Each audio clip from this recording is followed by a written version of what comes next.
A notícia da morte de Diego Maradona surpreendeu e entristeceu o mundo na quarta-feira.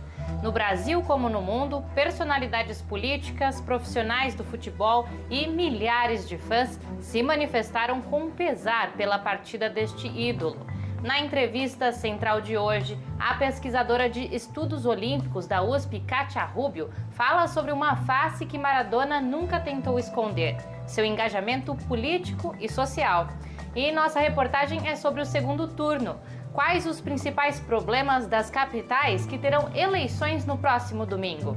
Eu sou Pamela Oliveira e você acompanha esses assuntos agora.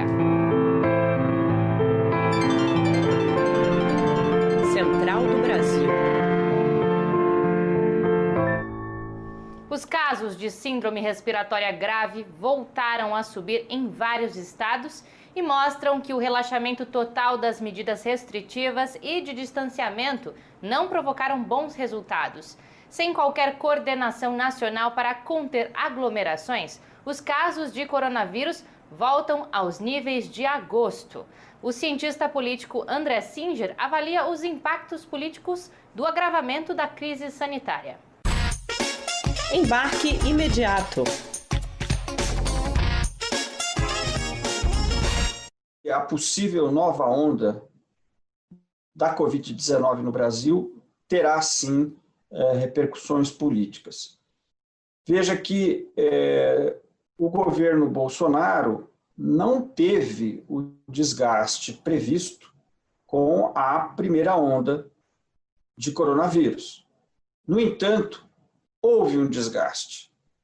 No final das contas, como nós vimos semana passada, as eleições municipais em grandes centros marcaram um enfraquecimento do governo Bolsonaro. Eu creio que esse enfraquecimento deve ter relação com a condução que vem sendo dada ao combate ao coronavírus pelo governo federal. É bom lembrar também que a derrota do presidente Donald Trump nos Estados Unidos esteve diretamente vinculada à onda de coronavírus. Se não fosse a onda de coronavírus, pelos indicadores de pesquisa, é possível que o atual presidente da República dos Estados Unidos tivesse vencido as eleições. Atingidos pelos crimes da mineradora Vale ficaram de fora do acordo entre a empresa e o governo de Minas Gerais. O que vem sendo negociado é uma redução drástica no valor da indenização a ser paga pela Vale como reparação às vítimas e ao meio ambiente pelo rompimento da barragem de Brumadinho. Afonso Bezerra traz mais informações. Nacional. Em sigilo, o governo do estado de Minas Gerais iniciou uma negociação com a Vale para reduzir em aproximadamente 30 bilhões de reais o valor da indenização que a mineradora deve pagar por causa do rompimento da barragem de Brumadinho. Uma ação na justiça determina que a empresa pague 54 bilhões pelo crime. No momento, o acordo está paralisado.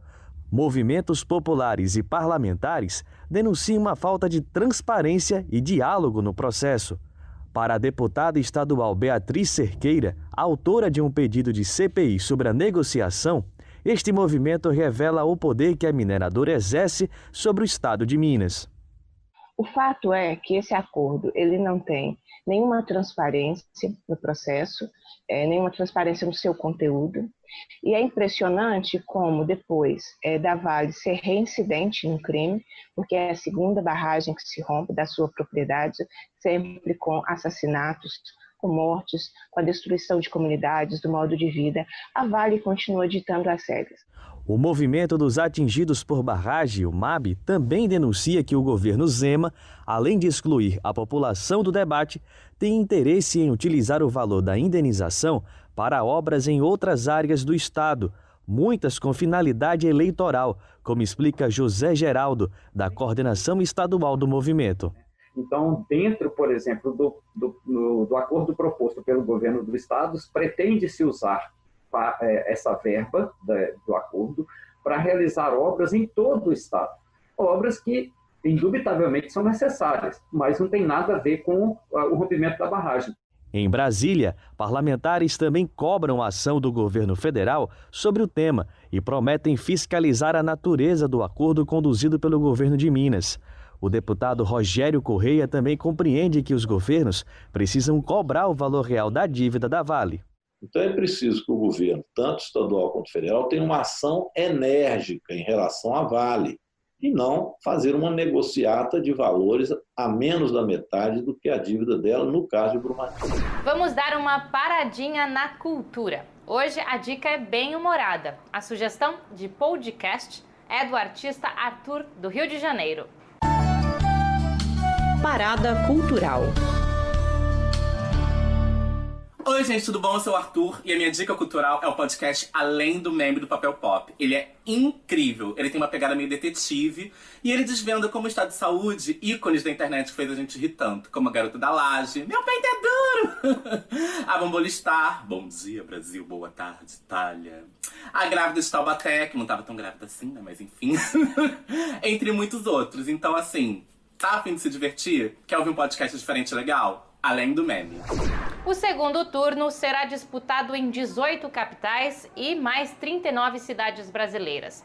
Nessa reta final, é preciso ficar atento para como candidatos e candidatas dos partidos em disputa pretendem resolver os principais problemas municipais. Vamos saber mais com Nayá Tawani. Trilhos do Brasil. Mobilidade urbana, moradia, saúde, educação e outros assuntos são pautas que precisam avançar dentro das cidades brasileiras. Segundo o estudo da Fundação Getúlio Vargas, em 2020 o déficit habitacional em São Paulo chegou a 1 milhão. O morador Alan Ferreira explica a desigualdade social provocada por este problema urbano. Acreditamos que um dos principais problemas da cidade de São Paulo é a especulação imobiliária, que centraliza a riqueza em um certo ponto, elitiza um espaço, abandona outros espaços e deixa a cidade apenas para poucos. Já na capital Belém, a falta de saneamento básico é um dos principais problemas enfrentados pelos nortistas. Dados do IBGE colocam a cidade no 4º lugar do ranking das capitais brasileiras, com os piores índices de esgoto e água tratados no Brasil. A estudante de Ciências Sociais, Tarsila Moras, revela a necessidade de políticas públicas que solucionem este problema na sua cidade. Belém tem um problema histórico, que é o problema do saneamento básico. Isso reflete diariamente na nossa vida na cidade. Isso quer dizer que tem muitos alagamentos. Belém agora está num período de chuva, onde principalmente as famílias que não têm acesso ao saneamento básico fazem com que a vivência no meio de uma pandemia fique muito mais complicada. Em Fortaleza, uma das maiores queixas da população é a mobilidade urbana. O cenário impõe impasses para quem utiliza o transporte público na capital. Usuários relatam más condições, demora e até ausência de ônibus, principalmente nas periferias, como expõe o morador do Ceará, Fábio Andrade. A gente encara uma superlotação, né? Então isso favorece apenas aos grandes empresários da cidade, enquanto o povo tem que estar andando em ônibus, né? em um meio de transporte totalmente sufocante. Na quarta-feira, nos deixou Diego Armando Maradona. Seu velório ocorreu na Casa Rosada, sede do governo argentino, onde mais de 1 milhão de pessoas passaram para se despedir. Mesmo no Brasil, onde ele é considerado um rival no campo, Maradona também é reconhecido como um craque. E além do futebol, ele deixa um legado de engajamento político. Sobre este tema, Nayá Tawani conversa com Kátia Rubio, que é pesquisadora de estudos olímpicos da USP. Entrevista Central. Na entrevista central de hoje, conversaremos sobre a representação esportiva e política do jogador argentino Diego Maradona. para conversar com a gente sobre esse assunto. Estamos aqui com a jornalista, professora da USP e presidente fundadora da Associação Brasileira de Psicologia do Esporte, Kátia Rubio. O Maradona, ele foi além, né, de apenas ser um jogador, ele se posicionou politicamente. A gente pode falar que isso pode ser um exemplo de como jogadores de futebol, no caso, podem ocupar os espaços, as mídias, de forma política? Os atletas que conseguem, de alguma forma, furar essa bolha que é de dedicação integral a uma carreira que tem um fim muito breve, se sobressaem. O Maradona, sem dúvida alguma, foi uma dessas pessoas, né, que entendeu a sua posição, que soube explorar essa imagem, essa visibilidade que ele tinha por conta da sua habilidade e por também ser uma persona muito múltipla. Então, ele era um jogador habilidoso, mas, ao mesmo tempo, ele sabia explorar como ninguém essa imagem viva, enérgica, juvenil. Ele nunca perdeu esse ar juvenil, né, que encanta a tanta gente.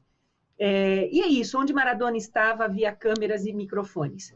E ele sabia muito bem aproveitar esses momentos para mandar recados. Não é? Se fosse a situação especificamente da Argentina, mas ele também se posicionou em relação ao Hugo Chávez, ao Fidel Castro, ao Evo Morales, principalmente a América Latina. Ele era um sujeito extremamente consciente das idiosincrasias da América Latina e ele se posicionava como um latino-americano do mundo, né? Ele era um latino-americano global, que podia ser respeitado por aquilo que ele fazia e por aquilo que ele falava. Por isso ele tinha da mesma forma que ele era idolatrado, ele era odiado, né? Depende de que lado se estava, né? E ele, sem dúvida alguma, conseguia representar muito bem esse papel. Que peso tem o desempenho dele, né, na Copa de 1986, principalmente na derrota em cima da Inglaterra contra a Inglaterra, para o contexto político da Argentina? A presença dele na vitória contra a Inglaterra era aquele grito engasgado na garganta de todos os argentinos por conta da Guerra das Malvinas. Não é? Então, lembrando que a Argentina invade as ilhas denominadas pelos argentinos como Malvinas, mas Falklands para os ingleses, que eram os detentores da posse daquele lugar, né? O governo militar argentino invade essas ilhas, e a Inglaterra vai, então, em busca do retorno da posse dessas ilhas, e é um massacre dos argentinos, né? Foi um grande massacre. Massacre esse que ajuda depois, inclusive, a derrubar a ditadura militar na Argentina. Quais são os exemplos que o Maradona deixa aí para as futuras gerações dos apaixonados pelo esporte? Que o esporte é muito mais do que uma competição. Não é? O esporte, ele é um espaço, ele é uma grande produção cultural que dialoga com muitos setores da sociedade e com diferentes culturas. Não é? Então, quando você fala do esporte como uma linguagem universal, ele encanta pela especificidade dessa prática, mas ele também comprova que afirmações como esporte e política não se misturam, que isso é uma mentira, né? Que essa é uma afirmação que só serve para quem detém o poder, principalmente o poder de calar os atletas, né? Maradona mostra para as futuras gerações e deixa um legado para as futuras gerações da potência da voz do atleta, né? E o quanto é importante para o atleta saber desse seu lugar na sociedade, do seu país e do mundo, e das transformações que a sua voz pode provocar. E ele mostra também para o mundo a importância da solidariedade, não é? Porque ele poderia muito bem se encerrado no seu castelo com os muitos dólares que ele ganhou ao longo da sua carreira, mas ele preferiu dividir a sua glória e a sua visibilidade em prol de causas sociais, principalmente combatendo as ditaduras. A A Central do Brasil fica por aqui. E se você quiser rever algum dos nossos conteúdos, acesse o nosso Instagram, @Programa Central do Brasil. Até amanhã.